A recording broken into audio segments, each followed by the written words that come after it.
اعوذ باللہ من الشیطان اللعین الرجیم بسم اللہ الرحمن الرحیم الحمد للہ رب العالمین الصلاة والسلام علی اشرف الانبیاء والمرسلین وعلی آلہ الطیبین الطاہرین ولعنۃ اللہ علی اعدائہم اجمعین بسم اللہ الرحمن الرحیم۔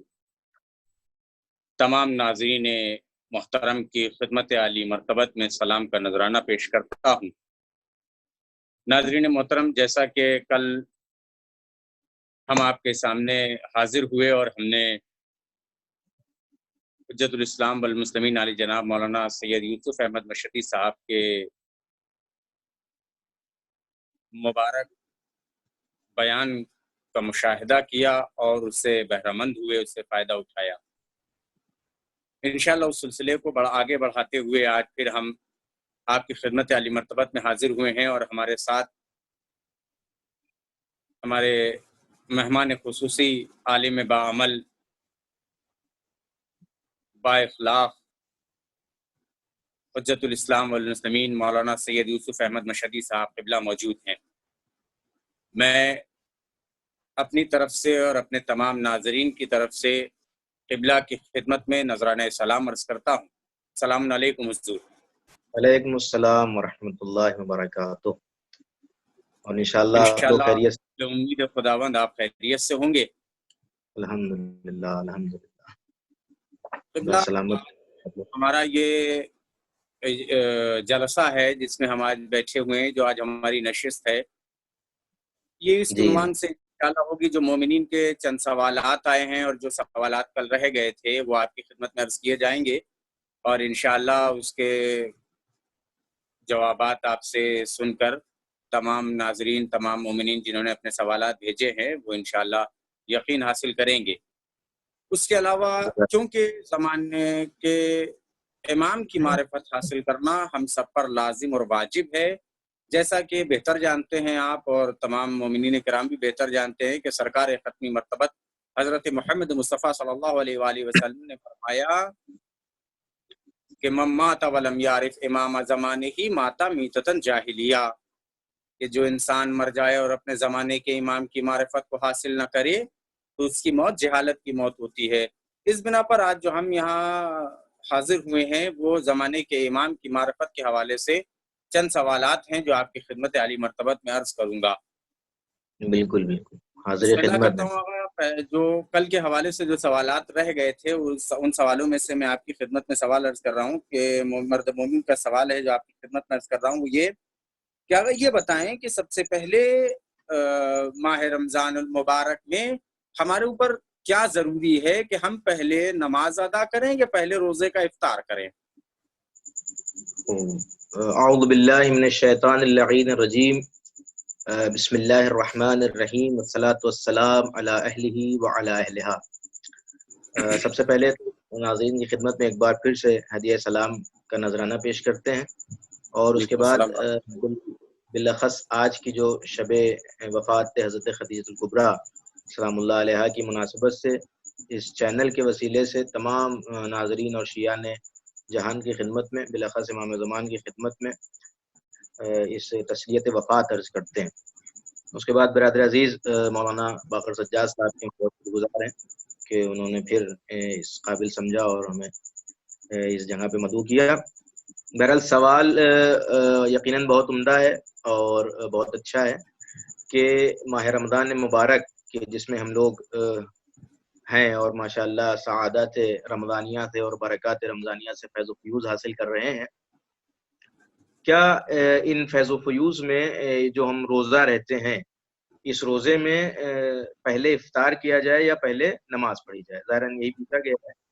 ظاہر سی بات ہے، دیکھیے کچھ دو طرح کے لوگ ہوتے ہیں یہاں پہ آج کل، کچھ لوگ پہلے افطار کر لیتے ہیں پھر نماز پڑھتے ہیں، کچھ لوگ پہلے نماز پڑھ لیتے ہیں پھر افطار کر لیتے ہیں۔ اگر ان میں بہتر دیکھا جائے کہ بہتر کیا ہے تو ظاہر ہے کہ بہتر جو روایات ائمہ میں وارد ہوا ہے، جیسا کہ ایک روایت حضرت امام باقر علیہ السلام سے مذکور ہے کہ خود یہی سوال یہی سوال خود امام باقر علیہ السلام سے بھی پوچھا گیا تھا۔ امام سے پوچھا گیا، مولا یہ بتائیں کہ ہم لوگ پہلے نماز پڑھیں یا پہلے افطار کریں؟ تو امام نے جی فرمایا کہ تم لوگوں پہ بہتر ہے کہ پہلے نماز پڑھو اور پھر اس کے بعد افطار کرو، مگر یہ کہ کسی ایسے گروہ کے ساتھ بیٹھے ہوئے ہو کہ جو پہلے افطار کرنا پسند کرتے ہو۔ پھر امام نے اس کی وجہ بیان فرمائی، کہا اس لیے کہ جب تم ایسا کرو گے تو تمہاری یہ جو نماز ہے وہ اسی روزے میں شمار ہوگی، جس کی وجہ سے اس کے ثواب میں بھی اضافہ ہوگا۔ اور ایسی ہی روایت امام صادق علیہ الصلوۃ والسلام سے بھی مذکور ہے۔ تو ظاہراً اس روایت کا نتیجہ جو سامنے آتا ہے وہ یہی آتا ہے کہ اگر اختیار میں ہے اور ایسے گروہ کے ساتھ نہیں ہے تو پہلے نماز پڑھنی چاہیے، پھر اس کے بعد افطار کرنا چاہیے۔ مگر یہ کہ آپ کسی ایسی دعوت پہ گئے ہوں جہاں سب لوگ افطار میں بیٹھے ہوئے ہوں اور چاہتے ہی ہوں کہ آپ آگے افطار کریں، لیکن آپ وہاں پہ شروع ہو گئے اور پھر اپنی وجہ سے آپ نے ان لوگوں کو معطل کیا، تو یہ شاید بہت زیادہ حد تک صحیح نہ ہو۔ جی، تو بہتر یہ رہتا ہے کہ ہم پہلے، اگر ہمارے پاس وقت ہو اور کوئی مشکلات نہ ہو، تو ہم پہلے نماز ادا کریں اور اس کے بعد روزے کا افطار کریں۔ جی جی بالکل، جی اگر ایسی کوئی ماشاءاللہ، یہ اچھے طریقے سے آپ نے اس سوال کا جواب دیا ہے۔ انشاءاللہ ہمارے ناظرین تک اس کا جواب پہنچا ہوگا اور اس پر وہ عمل فرمائیں گے۔ اگر دوسرا سوال آپ کی خدمت میں عرض کروں کہ جیسا کہ سب جانتے ہیں اور بہت ہی واضح ہے کہ شب قدر میں قرآن کے نزول کی روایات اور حدیثیں اور آیات ملتی ہیں کہ جس میں یہ واضح ہے کہ شب قدر میں قرآن نازل ہوا۔ اب ہمارے ایک بالکل مرد مومن نے جو سوال یہ کیا ہے، وہ سوال یہ ہے کہ قبلہ یہ بتائیں کہ شب قدر میں جو قرآن نازل ہوا ہے، تو جیسا کہ کہا جاتا ہے کہ قرآن آیت آیت کر کے نازل ہوا، جیسی لوگوں کی ضرورت تھی، ضرورت کے اعتبار سے قرآن کا نزول ہوا ہے۔ تو جو کہا جا رہا ہے کہ قرآن شب قدر میں نازل ہوا، تو اس کا کیا ہے؟ کیا شب قدر میں آخری آیت نازل ہوئی جو مکمل ہوا، یا پھر جو ہے پوری کی پوری قرآن بصورت کتاب شب قدر میں قلب رسول پر نازل ہوئی؟ یہ اس کا معاملہ کیا ہے، اس کی وضاحت فرما دیں۔ صحیح صحیح، بہت عمدہ بات ہے جو ذہن میں آئی ہے۔ یقیناً یہ بات ذہن کو مشوش کر دیتی ہے اور سوچنے والی بات ہے، جی اور بہت اچھی بات ہے کہ باقاعدہ اس پہ گفتگو ہونی چاہیے، اور ہمارے عقائد سے بھی متعلق ہے، چونکہ قرآن کے اوپر عقیدہ شیعوں کے ایک اہم ترین عقائد میں سے ہے۔ تو باقاعدہ گفتگو ہونی چاہیے اس موضوع پر کہ قرآن کا نزول کون سا نزول ہے۔ جیسا کہ یہ سوال جی جو آیا کہ ایک طرف قرآن ہم سنتے آ رہے ہیں کہ پیغمبر کی زندگی میں کچھ آیتیں مدینے میں نازل ہوئی، کچھ آیتیں مکے میں نازل ہوئی، کچھ سورہ یہاں نازل جی ہوئے، کچھ حصہ وہاں نازل ہوا، اور دوسری طرف ہم جی سنتے آ رہے ہیں کہ قرآن انا انزلناہ فی لیلۃ القدر، خود قرآن سورہ جی قدر میں کہہ رہا ہے کہ ہم نے اس قدر میں قرآن کو نازل ہوا۔ جی شب قدر میں نازل کیا۔ تو ظاہر سی بات ہے ذہن جی مشوش ہو جاتا ہے کہ ایک طرف قرآن خود کہہ رہا ہے کہ یہ قرآن شب قدر میں نازل ہوا، در حالانکہ دوسری جی طرف ہم تاریخ میں اور آیت پیغمبر میں یہ دیکھ رہے ہیں کہ قرآن تدریجن، یعنی دھیرے دھیرے کر کے، رفتہ رفتہ کر کے 23 سالہ زندگی میں مکمل طور پر قرآن نازل ہوا۔ نازل۔ تو آخر کیا وجہ ہے؟ جی بالکل صحیح بات ہے، اور دونوں ہی صحیح ہے۔ یعنی قرآن شب قدر میں بھی نازل ہوا ہے اور تدریجن نازل ہوا ہے۔ چونکہ ظاہر سی بات ہے یہ سوال بھی ہمارے ائمہ سے پوچھا گیا، اور ظاہراً جو مجھے یاد آ رہا ہے غالباً امام باقر علیہ الصلوۃ والسلام ہی سے یہ سوال پوچھا گیا تھا، امام سے پوچھا گیا مولا یہ کیا وجہ ہے، اس کی وجہ بتائیں، کیا قرآن شب قدر میں نازل ہوا اور پھر اس کے بعد یہ رفتہ رفتہ جو قرآن نازل ہوا ہے، یہ کون سی بات مانی جائے؟ تو امام خود فرماتے ہیں کہ قرآن کا نزول دو طریقے سے ہوا ہے۔ قرآن جی دو طریقے سے نازل ہوا ہے، ایک نزول نزول دفعی ہے اور دوسرا نزول نزول تدریجی ہے۔ نزول دفعی کیا ہے؟ نزول دفعی باقاعدہ ہمارے یہاں روایات میں موجود ہے کہ شب قدر میں پورا قرآن پیغمبر اسلام کے قلب نازلین پر حضرت جبریل لے کے نازل ہوئے تھے، اور باقاعدہ پورے قرآن کا علم پیغمبر کو شب قدر بتایا گیا تھا، اور اس میں پوری روایات بھی، یہ مفصل روایت موجود ہے جو یہاں پہ پڑھنا مقصود نہیں، لیکن یہ نزول دفعی تھا، یعنی ایک دفعہ پورا قرآن شب قدر میں نازل ہوا، اس کے بعد پھر دوبارہ رفتہ رفتہ دھیرے دھیرے الگ الگ کر کے الگ الگ سورے، الگ الگ جز، پھر تدریجن بھی قرآن نازل ہوا ہے۔ یعنی نزول قرآن دو طریقے سے ہے، دو مرتبہ قرآن کا نزول ہوا ہے، ایک قرآن دفعی، نزول دفعی، دوسرا نزول تدریجی۔ نزول دفعی جو ہے وہ شب قدر میں ہے، اور نزول تدریجی وہ پیغمبر کی حیات مبارک۔ بالکل، اس کا مطلب یہ ہوا کہ جو کہا جاتا ہے کہ شب قدر میں قرآن نازل ہوا، تو یقیناً شب قدر میں مکمل بصورت کتاب قلب پیغمبر پر قرآن نازل ہوا ہے، اور اس کے علاوہ جو نزول قرآن یعنی لوح محفوظ پر جو قرآن لکھا گیا تھا، وہاں سے جناب جبرائیل علیہ الصلوۃ والسلام جو پیغمبر اکرم صلی اللہ علیہ وآلہ وسلم کے قلب مبارک پر